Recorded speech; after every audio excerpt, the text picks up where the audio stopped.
Welcome and thank you for joining us for this, the 70th edition of Ad Hoc. We're able to operate thanks to the generosity of Innis College and the Cinema Studies Institute, who have allowed us to make a home here.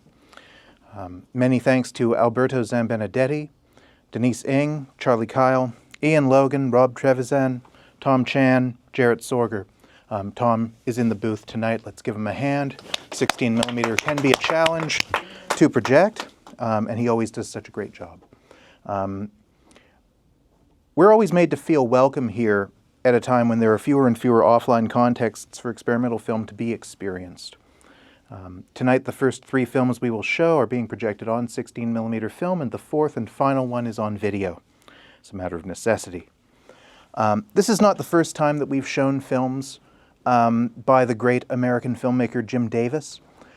In our first season, we presented a program of his light abstraction films, and when we returned after our COVID break, we showed in this room a program of his films that employ other forms of visual distortion, mylar reflections, reflections on water, the projection of light onto bodies.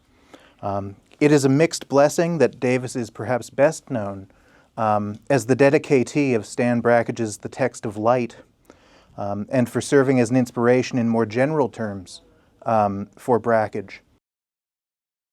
In Davis, Brackage found not just one aspect of a working method, not just inspiration to the narrow end of that particular work, but a correspondent in free vision who had pursued through cinema dynamic renderings of energy itself. We will see some traces of that inspiration in the work that we watch together next time when we return on March 6th with a program of two films by Brackage. We will not see that side of Davis tonight, for these films are doing something quite different. By the early 1950s, Davis's interests in modern aesthetics had led him to hail the promise that cinema could become the only dynamic art, and yet it was the dynamic possibilities across the arts that had long informed his approach from his early years as a painter to his maturation when he began to work with light. First in his hanging mobiles, conceived to channel and color light. These are objects that we might think of as strange inheritors of the properties of the stained glass window. But in addition to that work and his abstract films, Davis made a modest body of documentaries focused on the life and work of artists whom he admired. The cubist painter John Marin and the Prairie School architect Frank Lloyd Wright. Both of them artists whose sense of dynamics resonated with Davis's own creative ambitions. In John Marin and Pertaining to Marin, the first two films in the program tonight, we see the painter in and around his environment, between New Jersey and New York, and we're treated to scenes of him working on his paintings, watercolors that bear cubist tendencies, gestural depictions of his environment that bend steel and glass according to the cheer and pleasure of the line.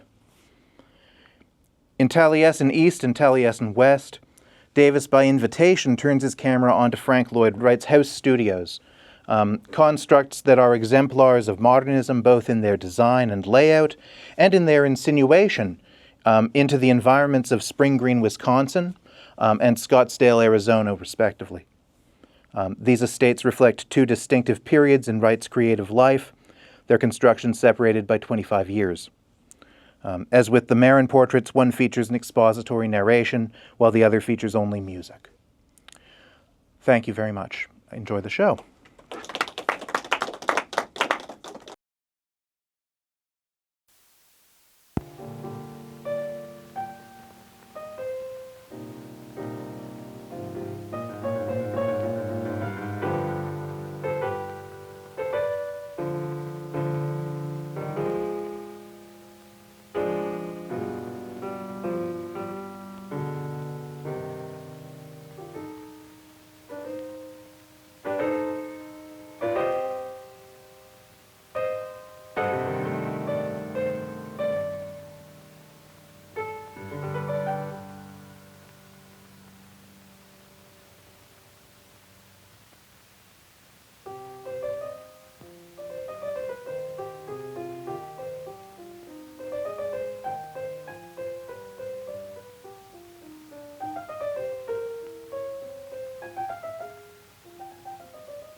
Here is John Marin on the New Jersey Palisades near Cliffside where he lives. Marin's ancestors of French, English, and Dutch stock settled in this section of New Jersey generations ago. Marin has spent the greater part of his life in his native New Jersey, just across the river from Manhattan Island. And he has used the countryside of New Jersey and the scenes of the city, as well as the coast of Maine, as subject matter for most of his paintings. When one thinks of Marin, one also thinks of the skyscrapers of New York, the sailing boats of Maine, and the hills of northern Jersey in the spring or fall. Marin's paintings, like all works of art, are the result of the artist's reaction to the environment in which he lives and to which he is sensitive. Marin expresses his environment, which is 20th century America. One needs only to look at Marin's paintings to realize that he is a native American. It is not because his subject matter is American, but rather because his paintings are full of the American love of motion, a contemporary and peculiarly American trait.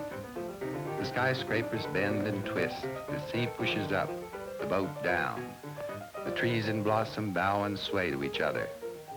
Marin often says, the paint must move, or the line must move, must have a life of its own. The titles he gives to his paintings frequently use the word movement, and he puts the paint on the canvas or paper, sometimes with the brush, sometimes with the finger, sometimes straight out of the tube, but always the paint is alive with movement. Once Marin said to me, now take an ear, for instance. What is an ear? An ear is something to hear with, an eye something to see with, a mouth something to speak with. But if you are drawing or painting an ear, an eye, or a mouth, that is something entirely different.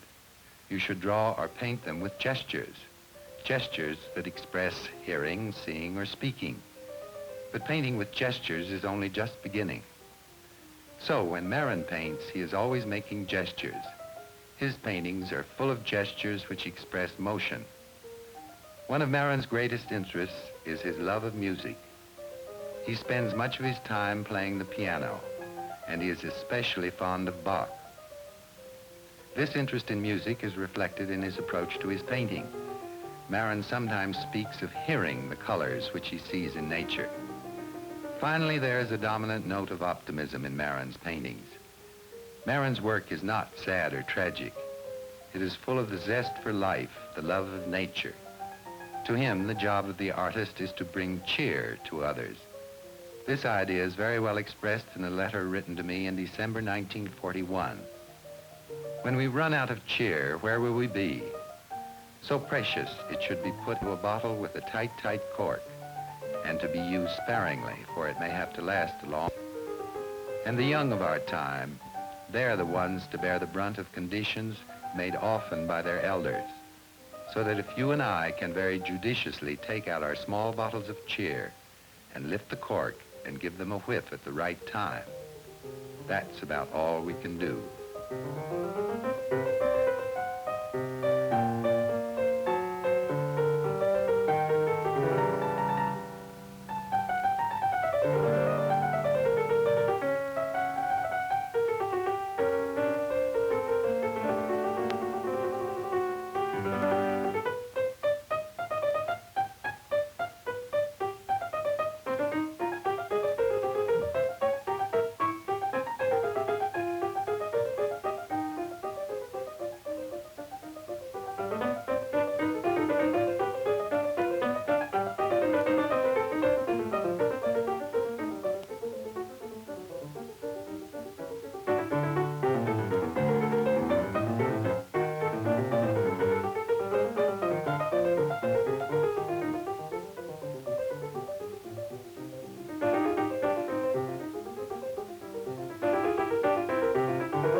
Taliesin West in the desert near Phoenix, Arizona, is probably the masterpiece of modern architecture.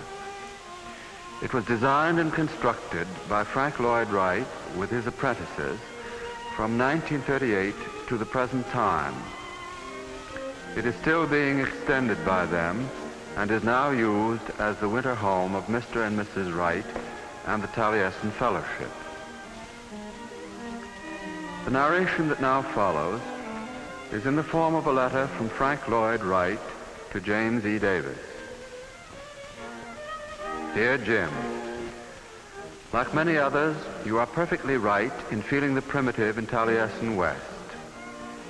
In the ancient days of our race, men were close to nature as a child to its mother. They were naturally inspired and taught by her forms on her terms. They had no choice.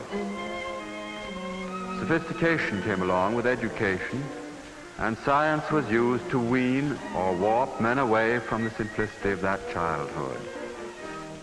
Now man, as the degeneracy consequent upon his education looms for him, desperately needs the refreshment afforded by conscious return to these lost verities of his own being.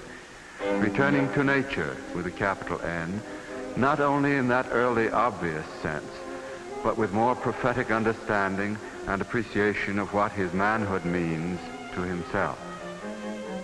Well, I believe Taliesin West is modeled with due reverence for that higher understanding of man, higher than the original simplicity of the barbarian, not copying his primitive forms at all, but consciously drinking the understanding that is love from the same sacred springs from which the barbarian drank unconsciously. The result would not be imitation, but inspiration, now enlightened and furnished in action, with more ample means to create significant symphony, where before only the natural resources of the barbarian existed. Modern art feels the need of this inner strength, which comes from within, comes only from this eternal interior inspiration. But man is grown weaker by way of the sophistication he calls his education. So the modern artist among him falls into imitation of the primitive instead of sustaining original creation from the same source. Of this imitation, Taliesin is not guilty.